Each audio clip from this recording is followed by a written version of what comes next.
Hello everyone, চলো তোমাদের জন্য আরও একটা নতুন ব্লগ নিয়ে চলে আসলাম। আজকে যে দিনটা তোমাদের সাথে শেয়ার করছি সেটা হচ্ছে জন্মাষ্টমীর পরের দিন, যে গোপালকে মানে নন্দোৎসব বলে, যেটা অন্নভোগ দেওয়া হয়, সেই দিনটা তোমাদের সাথে শেয়ার করছি। মানে এটা হচ্ছে মঙ্গলবারের ব্লগ। তো কালকে তো মোমোদের স্কুল ছুটি দিয়েছিল জন্মাষ্টমীর জন্য, কিন্তু আজকে কিন্তু স্কুল ছিল। তাও ভাবছিলাম যে পাঠাবো কি না। মোমো আগের থেকেই বলছে যে তোমরা পুজো করবে, আমাকে স্কুলে রেখে আসবে। আমি জানি না ও কীভাবে জেনেছে। আমরা বলছি পুজো তো আজকে হয়ে গেল, আবার কি কালকে। তো দেখো আমি এখানে স্নান ধান করে চলে এসেছি, আগে পুজোটা দিয়ে তারপরে কিন্তু রান্নাবান্নাটা শুরু করে দেবো। তো যাই হোক, ভালো হলো, ওদের স্কুল দেখলাম ছুটি দিয়ে দিয়েছে।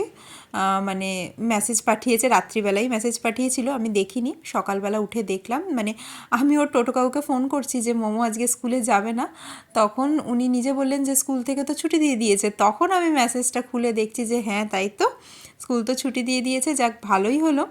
ও ওদিকে এখনও ঘুমোচ্ছিল। আর দেখো এখানে মা কিন্তু সব মানে তরি তরকারি সবজিপাতি সব কাটাকাটি শুরু করে দিয়েছে। দিদার এখনও স্নান হয়নি, দেখো স্নান করতে যাবে। আর মা সকাল সকাল উঠে স্নান ধান করে ঠাকুর ঘরে মার সকালের পুজোটাও হয়ে গেছে। আর এখন সব কিছু তরিতরকারি কেটে দিচ্ছে, তো আমি রান্নাটা বসাবো। তো দেখো পরপর কী না কী করি তোমাদের পুরোটাই কিন্তু শেয়ার করব। যারা নতুন আছো তাদের কিন্তু একটা বেশ ভালো আইডিয়া হয়ে যাবে কিভাবে পরপর করলে খুব সহজেই ভোগটা রান্না হয়ে যাবে ঠাকুরের জন্য।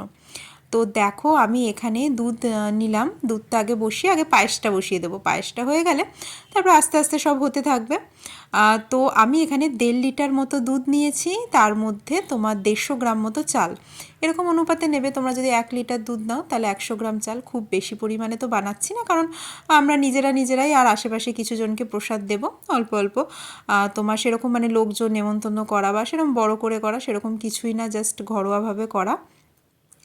তো দেখো এই পাশের গ্যাসে আমি আবার শুধু শুধু মানে ফাঁকা থাকবে কেন, তাই না, ওভেনটা যদি 4টে ওভেন থাকতো তাহলে আরও হয়তো কিছু বসিয়ে দিতাম। তো মা এখানে আবার গরম মশলা একটু থ্যাতো করে দিচ্ছে।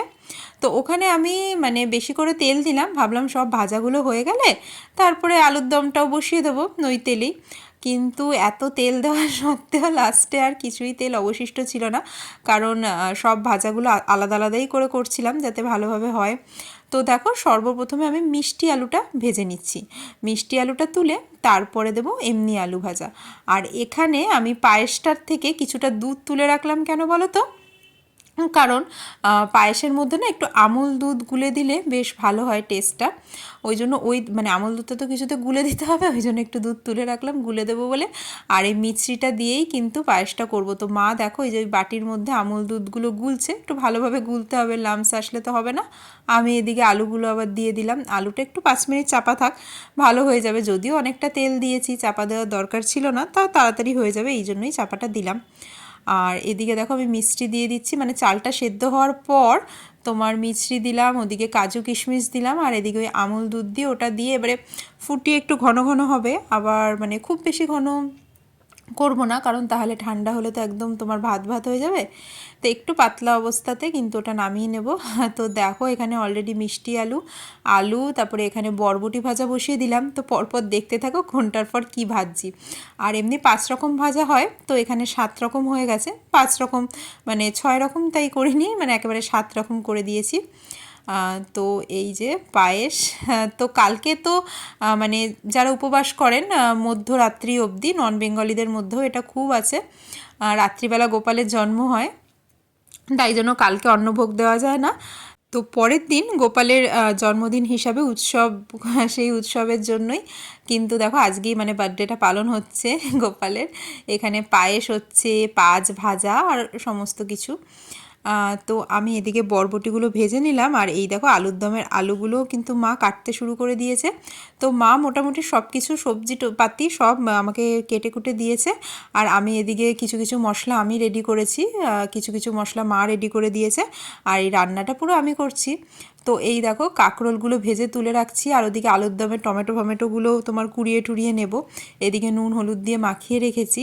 তো দেখো এই যে পায়েসটা দেখতে তো বেশ ভালো হয়েছে বলো, খেতেও কিন্তু ভালোই হয়েছিল। এই দেখো সবকটা আলাদা আলাদা বাটিতে বেড়ে নিলাম, কারণ আমাদের এখানে তো আরও অনেক ঠাকুর আছে, শুধু গোপালকে তো আর ভোগ দেবো না, যখন ভোগ দেওয়া হয় সব ঠাকুরকেই কিন্তু দেওয়া হয়। তো তাই জন্য এরকম আলাদা আলাদা বাটিতে মানে বেড়ে দেওয়া হলো। আর ওদিকে দেখো চকলেট বাটার, ওগুলো কিন্তু কালকে থেকেই আছে ঠাকুরের সামনে, কালকে জন্মাষ্টমীর দিনই দেওয়া হয়েছিল। তো মোমো দেখো এখন ঘুম থেকে উঠে চলে এসছে ঠাকুর ঘরে। এই দেখো মুখে কি হাসি, আর ঘুম থেকে উঠেই ও স্নান টান করে একেবারে চলে এসছে ফ্রেশ হয়ে। আজকে ওদের স্কুল ছুটি দিয়ে দিল, ভেবেছিলাম তো ওদের স্কুল আছে, এমনি সকাল থেকে তোমার ঝিরিঝিরি বৃষ্টি পড়ছিল, ভাবছিলাম কি করব না করব, বাড়িতে পুজোও আছে, কিন্তু তারপরে দেখলাম রাত্রিবেলায় মেসেজ পাঠিয়েছিল যে আজকে কিছু কারণের জন্য মানে একটু ঝামেলা হওয়ার সম্ভাবনা আছে, ওই জন্য স্কুল বন্ধ থাকবে। তো কাঁকরোল ভাজাটা তুলে আমি পটল ভাজাটা দিয়ে দিলাম, আর পটল ঢ্যাঁড়স সেগুলো কিন্তু লাস্টের দিকে ভাজবো, যেহেতু তেলটা কালো হয়ে যাবে, তাই না। তো দেখো আমি একটু কাজু বাদাম বেটে নিচ্ছি, মা পনির এনেছিল মানে ফ্রাইড রাইসে দেবে বলে, কিন্তু আমি বললাম যে পনিরটা তাহলে আলাদা করে রান্না করি, তাই জন্য দেখো মা তো এই তোমার গরম মশলাগুলো শিলে বাটছে, তাই আমি কাজুগুলো হামালদিস্তাতেই কিন্তু গুঁড়ো করে নিচ্ছি। তো মোমো এসে মানে ও ভিডিও করবে আমাকে দেখে, ওর ঠিক মানে পোষাচ্ছে না, তাই জন্য আমার ফোন নিয়ে নিয়ে পালিয়ে যাচ্ছিলো। দেখো আমি এখানে বসে এই যে রান্না করছি, আর মোমো ওখান থেকে এসছে আমার হাত থেকে ফোন নিয়ে পালানোর জন্য। তো দেখো পনিরটা আমি এখানে আগে ভেজে নিচ্ছি। তো 250 গ্রাম মতো পনির মা আনিয়েছিল, ভাবছিল ফ্রাইড রাইসে দেবে। আমি বললাম তা এনেছোই যখন 250 গ্রাম, ঠিক আছে চলো তাহলে একটু মানে গ্রেভি টাইপের একটা কিছু করে দিই। তো যেহেতু আলাদা করে আলু কাটা হয়নি, তো আলুর দমের থেকেই কিন্তু আমি তোমার 3-4টে আলু দিয়ে দিয়েছিলাম। আর এখন দেখো কড়াইতে হচ্ছে ঢ্যাঁড়স ভাজা, তেল অনেকটাই শুকিয়ে এসছে, অনেক ধোয়া বাবা, তাই জন্য একটু মানে আমি কমিয়ে রেখেছি, তারপরে ঢ্যাঁড়সটা হয়ে গেলে উচ্ছে ভাজবো। তো আমি ভাবছিলাম অনেক তেল থাকবে, কিন্তু দেখো লাস্টে উচ্ছে ভাজার জন্য আর তেলই কিন্তু ছিল না। তো এখানে আমি আবার একটু দুধ, আমুল দুধ গুলিয়ে রেখেছি, কারণ ওই পানিরে দেবো, কারণ এমনি দুধ আর ছিল না ঠাকুরের জায়গায়, দুধ ছিল নিচে নিয়ে যাওয়া হয়েছিল, তাহলে আবার নতুন করে আনাতে হতো, ওই জন্য আমুল দুধটাই মানে গুলিয়ে নিলাম। তো এখানে দেখো মোমোই কিন্তু এই ভিডিওটা করলো এই শিব ঠাকুরের, এখন আবার নিজে দেখো ফোন নিয়ে যাচ্ছে, আমি ওর হাত থেকে নিয়ে নিয়েছি বলে সে কি রাগ। এই দেখো পুচকি কি রানী কি করছে, আমার ফোনটা নিয়ে সব দেখাচ্ছে বাবা, এই দেখো আমি চালু করে দিয়েছি।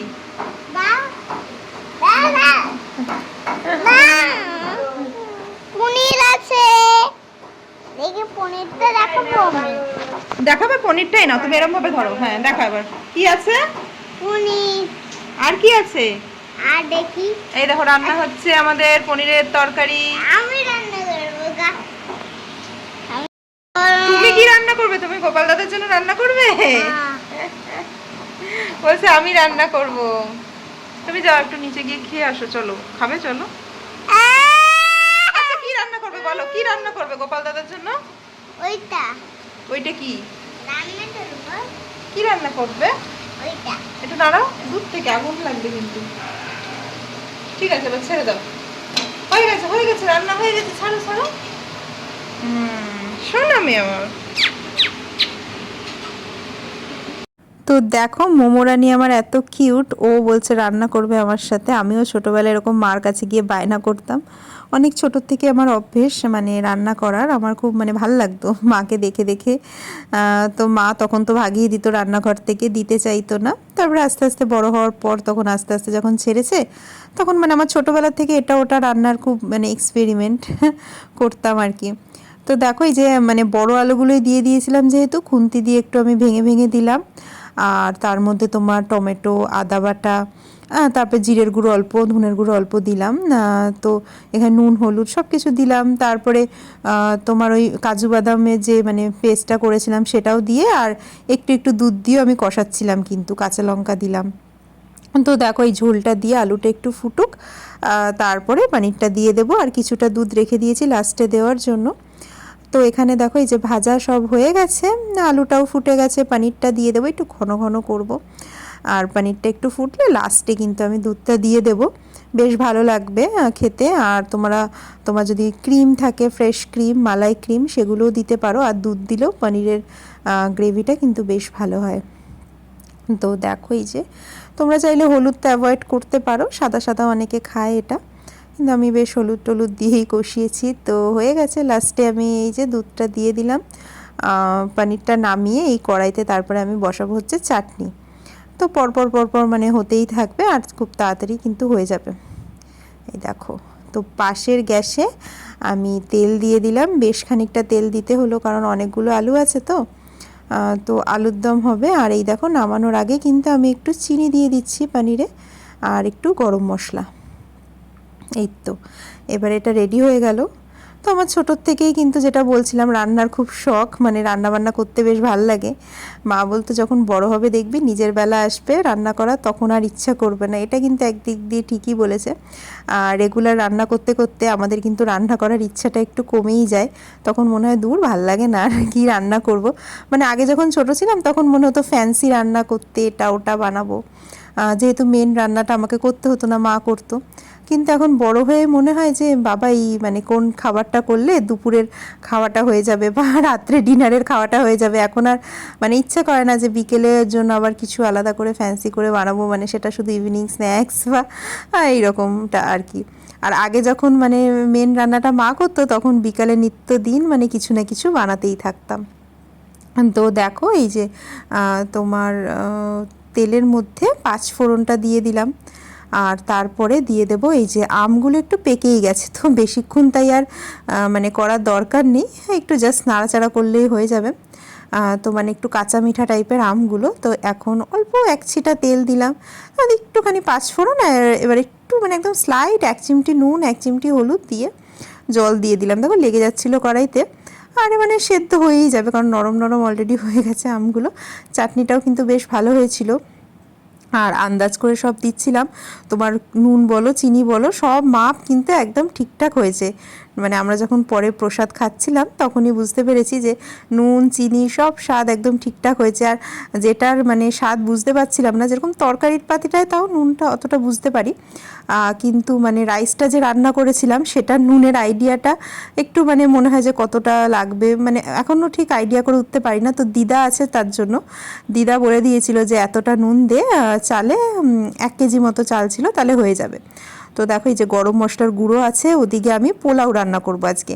মা তো ভেবেছিল যে ফ্রাইড রাইস করবে, তো আমি বললাম যে তাহলে পোলাও করে দিই। কিন্তু মানে মা বলছিল কিছুটা অন্ন তুলে রাখবে, যে আমার মেয়ে আবার অনেক সময় পোলাও খেতে, রাইস মানে ফ্রাইড রাইস খেতে চায় না, তো সাদা ভাত ওর জন্য তুলে রাখবে। কিন্তু আমি বললাম তাহলে আমি পোলাও করব, কিন্তু তাতে হলুদ দেবো না, সাদা পোলাওই গোপালের জন্য করব। দেখো আর দেখতে অনেকটা হবে ফ্রাইড রাইসের মতনই মানে দেখতে ফ্রাইড রাইস আর প্রসেসটা হচ্ছে পোলাওয়ের। তো এই দেখো সব আলুর দম টমগুলো তুলে একদম ঠাকুরের সামনে ঢেকে ঢেকে সব রেখে দিচ্ছি আস্তে আস্তে।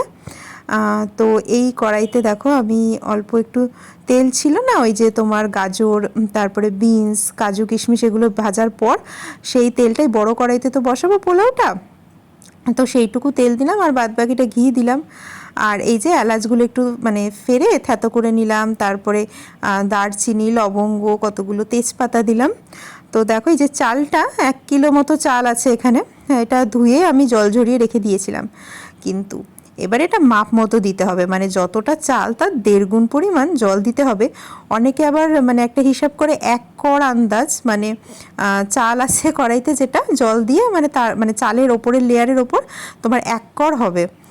কিন্তু আমি সে 1 কড়ের হিসাব অত বুঝি না বলে আমি তোমার যা চাল থাকে আমি ওই গ্লাসে করে মেপে নিয়েছিলাম।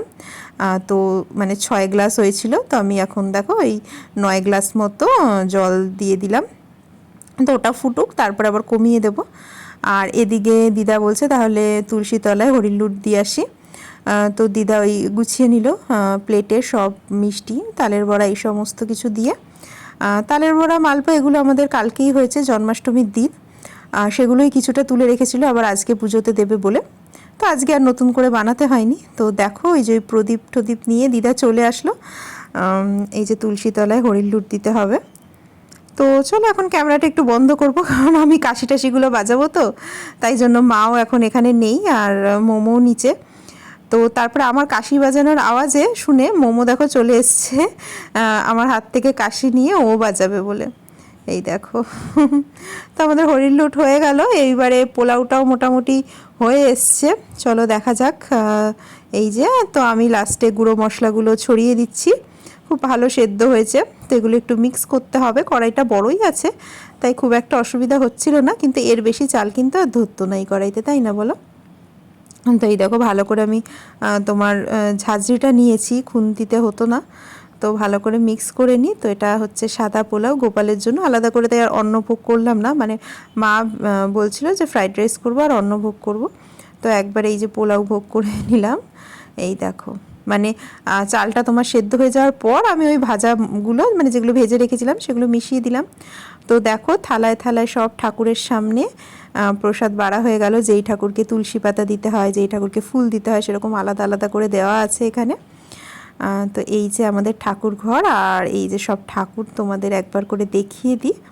এই দেখো, মোমো আবার ড্রেস চেঞ্জ করে চলে এসছে, এখন পুজো করবে। এই দেখো, উদ্দেশ্যে যাত্রা করি নারায়ণ, দৈবকী উদরে জন্ম করিল গ্রহণ, ভাদ্র মাসে কৃষ্ণপক্ষে অষ্টমী তিথিতে বুধবার রোহিণী নক্ষত্র নিশিধাত্তে সর্বাধিক আলোকিত করিয়া শ্রীহরি ধরাধামে নবনে রক্ষিব প্রভু কংস হাত হতে, ভাবিয়া উপায় মোরা নাহি পাই চিতে, অন্তর্যামী নারায়ণ অন্তরে বুঝিল, পরিধান ত্যাজি প্রভু দ্বিভুজ হইল, অনন্তর ভগবান। তো এই দেখো সব থালায় থালায় গোপাল ঠাকুরের জন্য ভোগ প্রসাদ বাড়া হয়ে গেছে। এদিকে দেখো এই যে তোমার ফল, তারপরে তালের বড়া, মালপোয়া, যেগুলো কমন আর কি।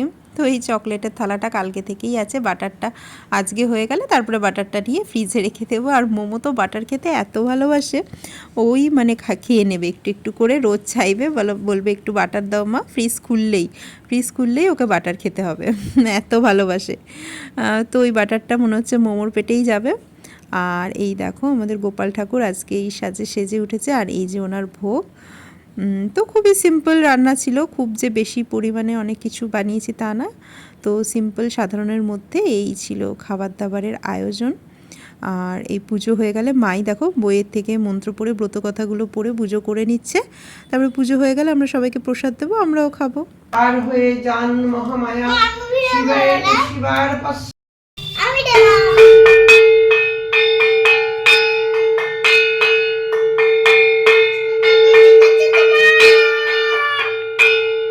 তো পুজোর পর এখন দেখো আরতি হচ্ছে কর্পূর দিয়ে। তো পুজো টুজো হয়ে গেল, তারপরে আমরা সব প্রসাদ নিয়ে আসলাম নিচে।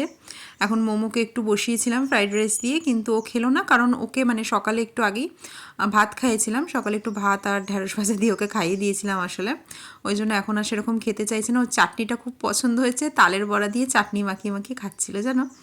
তো ফল টলগুলো ঢেকে রাখি, আর এদিকে দেখো মানে মোমো হাত ধুতে চলে এসছে, কিছুই খেলো না, ওর খুবই ঘুম পেয়ে গেছে, একটু মানে সকাল সকাল উঠেছে। তো চলো এখন ওকে ঘুম পাড়িয়ে দিই, মাও এখানে খেতে বসে পড়েছে। তো আজকের ব্লগটা তোমাদের কেমন লাগলো অবশ্যই জানিও কমেন্ট করে। টাটা, আবার দেখা হবে নতুন একটা ব্লগে।